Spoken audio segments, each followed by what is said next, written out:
this is Greg, back to talk to you about a few things.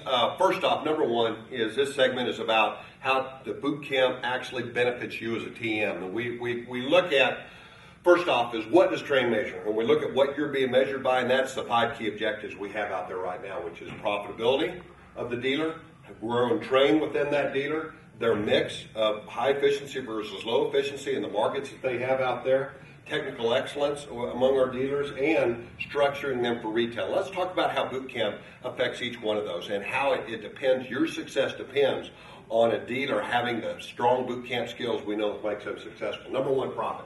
Pretty easy to understand that one. We know that by going through the boot camp process, we take those dealers from selling 13 Sears, which is 80-90% of the market, and we push them up into that 15 to 20 SEER range that we know that they can be so much more profitable at because they're selling equipment and they're not selling labor. And so all of a sudden, not only do their margins go up, but also the amount of those margins. And boot camp really, really drives that through that process. We all know how that works through the comfort concerns and selling comfort and not efficiency. Now, once we work on that profit strategy, obviously in order for the dealers to get this profit, they've got to be able to set themselves apart from their competition, which means they got to have better processes and better tools, like we give them with the boot camp book that customizes it to their company and teach them how to use the comfort concern and the surveys and all the things that we know that set them apart from the competition and allow them to ask more and get more from their customers. Number two, how do we grow Trane within that organization? Well, to me, grow and Trane as a product line, and obviously our goal is for that dealer to be 100% Trane, is that we got to get across to them that, hey, we've got a complete family of equipment. We've got XL equipment, which, we've always focused on that in the past, but we got to remember we also have an XR and an XB line. We have anything from the high end down to the budget grade equipment. And there's no reason why that dealer, if they think they have to go clear to the low end, there's no reason they can't put it in an XR13 or an XB piece of equipment to keep it in the Trane family. And, by growing Trane and by giving them proposals and processes that keep them in that family, that's what takes us towards 100% Trane. Now, the other part of that is loyalty. Loyalty. You've got to build loyalty within your brand and within you and within your DSO. And that means you've got to do things above and extra that your competition can't do out there. Do things that the competition is either unwilling or unable to do for your dealers. And that's how we achieve brand loyalty out there and keep those customers 100% Trane so they don't get off track. Here's another thing. Is that when you give any sales organization too many options, hey, I've got this brand, this brand, this brand, and this brand, it defocuses everybody in the organization, and it's bad for sales. So, brand loyalty, that's a big one on how we get 100% of their business. Mix.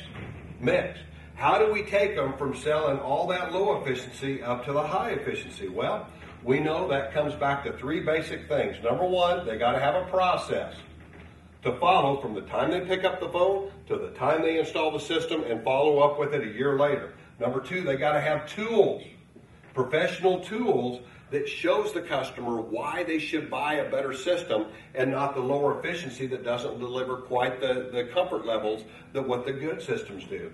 And most importantly are the skills that have to be tied together to all these things in order to make that process work. The personal skills, what words they use, how do they explain themselves? How do they explain Trane equipment? How do they handle objections? How do they show up? How do they follow up? All those things. They learn this stuff in boot camp. If they don't have these things, guess what happens to your mix, your growth, and your profit levels with your dealers?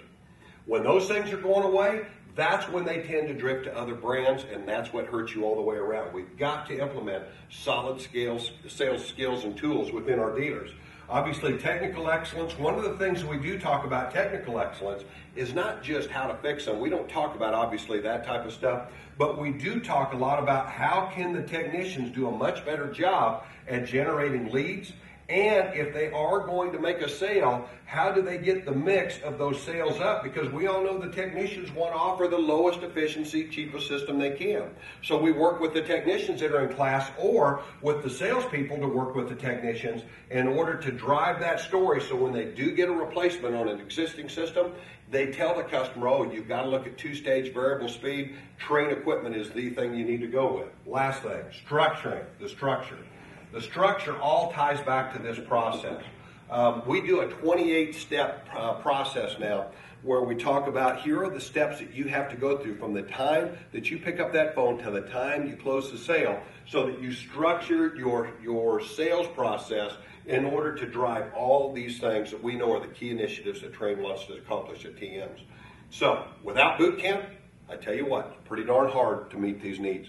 So you've got to drive your dealers into boot camp and be prepared with your sales process to overcome their objections, and know what you're going to do from the time you pick up the phone and make the appointment to the time you lay down that form and say how many folks you send. Be prepared. We'll see you down the road.